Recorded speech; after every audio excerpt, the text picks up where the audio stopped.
بسم اللہ الرحمن الرحیم۔ السلام علیکم۔ جب حضرت آدم علیہ السلام بہشت سے زمین پر تشریف لائے تو بارگاہ الہی میں عرض کیا کہ خدایا میں یہاں نہ تو ملائکہ کی تسبیح و تکبیر سن سکتا ہوں اور نہ کوئی عبادت گاہ دیکھتا ہوں، جیسا کہ آسمان میں بیت المعمور دیکھتا تھا جس کے ارد گرد ملائکہ طواف کرتے تھے۔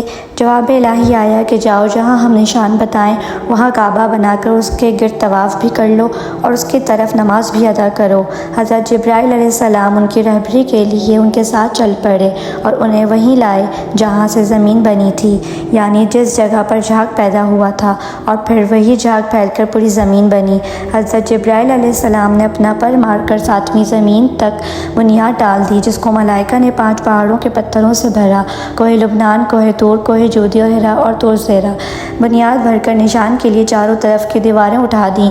اس طرف آدم علیہ السلام نماز پڑھتے رہے اور اس کا طواف بھی کرتے رہے۔ طوفان نومی تک کعبہ اسی حالت میں رہا۔ اس وقت وہ عمارت تو آسمان پر اٹھا لی گئی اور یہ کعبہ کی جگہ اونچے ٹیلے کی طرح رہ گئی، مگر لوگ پھر بھی برکت کے لیے یہاں آتے تھے اور آ کر دعائیں مانگتے تھے۔ پھر ابراہیم علیہ السلام کے زمانے تک کعبہ اسی حالت میں رہا۔ جب حضرت اسماعیل اور ہاجرہ اس میدان میں آ کے ٹھہرے، ان کی وجہ سے یہاں کچھ آبادی ہو گئی۔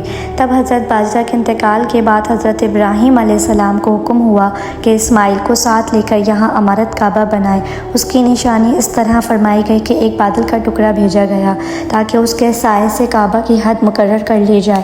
حضرت جبرائیل نے اس سائے کی مقدار خط کھینچا اور ابراہیم علیہ السلام نے اس خط پر زمین یہاں تک کھودی کہ بنیاد آدم نمودار ہو گئی اور اس بنیاد پر عمارت بنائی۔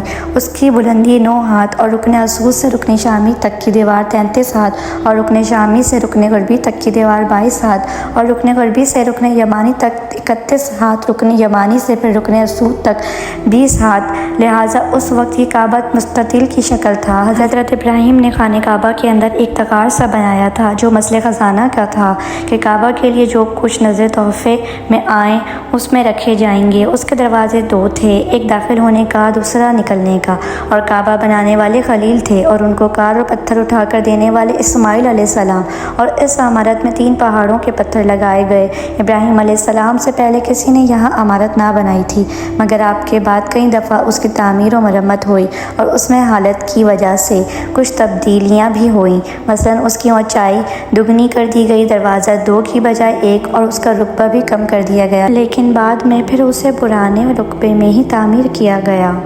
اگر آپ لوگوں کو میری یہ ویڈیو پسند آئی ہے تو پلیز لائک کریں اور سبسکرائب کریں۔